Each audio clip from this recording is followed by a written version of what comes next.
कहां, किसने, कैसे, क्यों किया? सच दिखाना और बोलना मुश्किल जरूर है, लेकिन नामुमकिन नहीं। हकायक जानने के लिए देखते रहिए secrets unfolded with Siraj Nisar.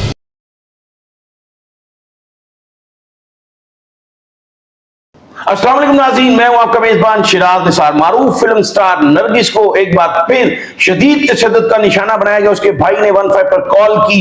Eden Vilas J block की रहायश पजीर नरगिस को आज सुबह नमाज फजर के बाद सी ऑर्गेनाइज क्राइम के सब इंस्पेक्टर माजिद बशीर ने तशद्दुद का निशाना बनाया। ये इल्जाम लगाना है नरगिस के भाई का, जिसने 15 पर कॉल की और पुलिस इस वक्त नरगिस के घर पहुंच चुकी है। हमारे साथ सीनियर रिपोर्टर जो है ज़ुहैब काज़मी भी मौजूद है, जो नरगिस के बारे में बहुत ही ज्यादा मालूम रखते हैं। अस्सलाम वालेकुम जी। वालेकुम अस्सलाम। ज़ुहैब साहब, जरा बताइएगा कि ये नरगिस पर फिर एक वाकया ऐसा हुआ है, तशद्दुद का निशाना बनाया गया है और ये तीसरा पुलिस एहलकार है, तीसरा पुलिस अफसर है जिसके साथ उसने शादी की। बिल्कुल ऐसा ही है। इससे कबल भी वाकयात ऐसा इनके साथ होता रहा। एक बड़ा वाकया जो है इनके साथ तब हुआ था जब ये पाकिस्तान छोड़कर कनाडा गई थी और कनाडा शिफ्ट हुई थी, और उसकी वजह भी यही थी। आबिद बॉक्सर एक बहुत नामी गिरामी जो है, वो मशहूर है सोशल मीडिया पर भी और पुलिस अफसर भी हैं, उनकी जानब से तशद्दुद किया गया था। ना सिर्फ और काफी ज्यादा जो है वो बल्कि बाल काट दिए गए थे, सर मुंड दिया गया था। उसकी वजह से वो पाकिस्तान छोड़कर चली गई थी और काफी अरसा ब्रेक के बाद वो पाकिस्तान वापस आई थी। अब के वाकये की बात की जाए तो काफी अरसा से माजिद बशीर के साथ वो शादी करके रह रही हैं। उनके प्रोग्राम्स आप डिफरेंट टीवी चैनल्स पर इंटरव्यूज भी है माजिद बशीर के साथ उनके। आबिद बॉक्सर से भी पहले राना हसीब इंस्पेक्टर थे सीआईए के, उनके साथ भी नरगिस का जो है वो काफी ताल्लुक रहा है और उन्होंने भी सुना है कि तशद्दुद का निशाना बनाया। क्या कहेंगे? जी बिल्कुल, इससे कबल जब, लेकिन वो इस हद तक नहीं था कि वो वतन छोड़े, वो मामला इतना हाईलाइट भी नहीं किया गया था मीडिया में। जो वाकयात मीडिया में और खबरों में ज्यादा इन हुए वो या तो आबिद बॉक्सर के थे। उसके बाद आज ये एकदम से जो सूरत हाल पैदा हुई है, मेरी मुझसे कुछ देर पहले जो है वो खुर्रम भट्टी से भी मैसेजिंग हुई, उसने भी इस वाकये की यानी नरगिस ने और उसके भाई ने आपको इस बात की तस्दीक की है कि बहुत ज्यादा तशद्दुद का निशाना बनाया। उनके भाई हैं, उनसे भी थोड़ी देर कल बात हुई, उन्होंने कहा कि इस वाकये की तस्दीक की। उन्होंने कहा मैं कुछ देर तक आपको जो है इसकी तफसीलात जो है। नाज़रीन, हम आपको ये भी बताएंगे कि चंद रोज कबल निगार चौधरी जो मारूफ स्टेज आर्टिस्ट हैं, उसने लाहौर प्रेस क्लब में प्रेस कॉन्फ्रेंस के दौरान ये इल्जाम लगाया था कि नरगिस और माजिद बशीर जो उसका खावंद है और सी ऑर्गेनाइज क्राइम में सब इंस्पेक्टर है, वो डांस पार्टियां अरेंज करते हैं और नशा भी वहां पर करवाया जाता है और बहुत से लोग, बासर लोग वहां पर पहुंचते हैं। ये इल्जाम था निगार चौधरी का। हम सबसे पहले निगार चौधरी का वो बयान आपको सुनवाते हैं, फिर बात करते हैं। इस हवाले से जो भी हकायक हैं आपके पास वो आप बताएं। सर, शादी से पहले हम लोग इनकी नरगिस की, माजिद बशीर की पार्टियां अटेंड करते थे। शादी के बाद मैंने इनको इनकार किया और इनकार करने के बाद ये नतीजा निकला कि माजिद बशीर, राना अकरम और मोहम्मद अली भट्ट ये सब एक है और राना अकरम से इन्होंने पैसे खाए मुझे बुलवाने के, कि भी मतलब वो इन्होंने किस लिए बुलवाना था आपको पता है, वो आप मुझे कहने की जरूरत। यानी राना अकरम ने आपको अप्रोच करके फार्म हाउस पे बुलवाने की कोशिश की। मैंने इनको नरगिस को बोला कि मेरी शादी होगी, अब मैं इन चीज़ों से दूर हो गई हूँ, तो लिहाजा मुझे नहीं आना।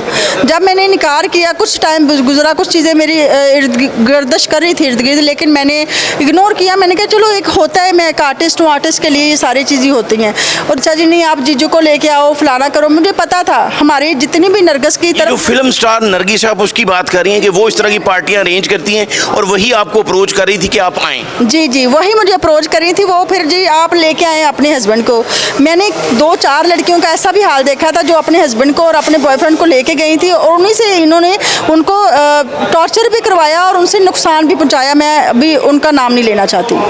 आपके घर में कौन कौन सा पुलिस एहलकार जो है वो आया था? सर, राना अकरम का मुझे नाम बाद में पता चला, मुझे तब तक नहीं पता था जब तक। आपको उसकी शिनाख्त है? शिनाख्त थी कि इसको मैंने उसके पार्टी में देखा था, लेकिन मुझे नाम से मैं वाकिफ नहीं थी।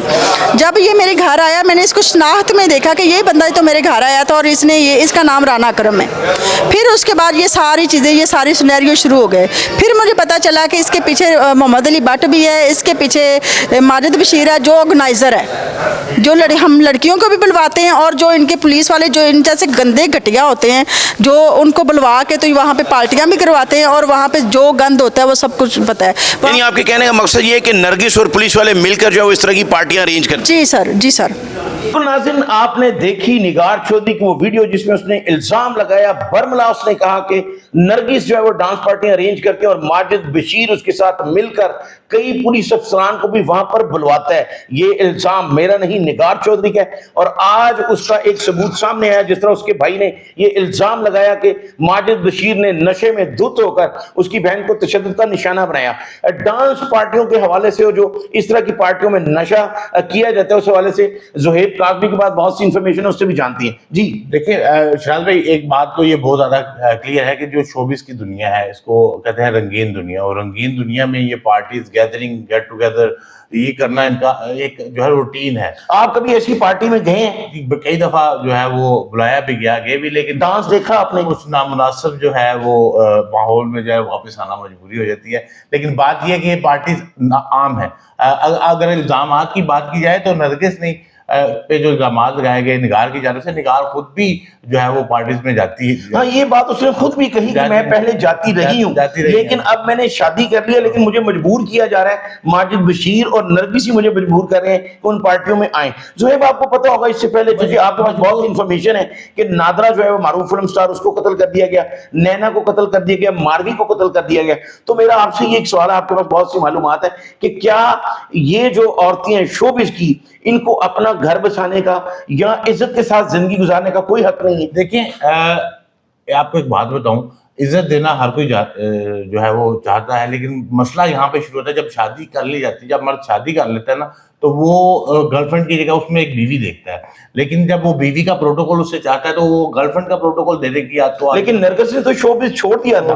अब ये वाकया जो है, इसकी तस्दीक वाकई एक बड़ी जो है वो अनहोनी सी एक और एक शॉक न्यूज है कि वो शोबिस छोड़ चुकी हैं। वो बिल्कुल कोई ऐसी एक्टिविटीज नहीं कर रही, और ना ही वो किसी शोबिस के इवेंट पे आती हैं। कई बार उनको बुलाया गया है, कई दफा अवार्ड सेरेमनीज पे, जो शोबिस के यहाँ पे छोटे मोटे इवेंट्स होते हैं कि आप आए, आपने कहा, लेकिन वो उसमें शरीक नहीं होती। तो अभी एक वाकई की बाकायदा तौर पर इन्वेस्टिगेशन की भी जरूरत है, पता लगाना चाहिए कि ऐसा क्या हुआ जिसकी वजह से उसको तशद्दुद किया गया। ये बड़ी अहम बात की ज़ुहैब काज़मी ने, जिस तरह हमने आपको बताया कि निगार चौधरी ने भी ये इल्जाम लगाया था कि पुलिस अफसर के लिए पार्टियां जो अरेंज करते हैं, ये निगार चौधरी का इल्जाम है। हमने आपको वो फुटेज दिखाई भी। हम कोशिश करेंगे कि अगर नरगिस से भी हमारी बात हो तो हम वो भी मनोन आप तक पहुंचाएंगे। मुझे अगले प्रोग्राम तक के लिए इजाजत दीजिए। अल्लाह हाफिज।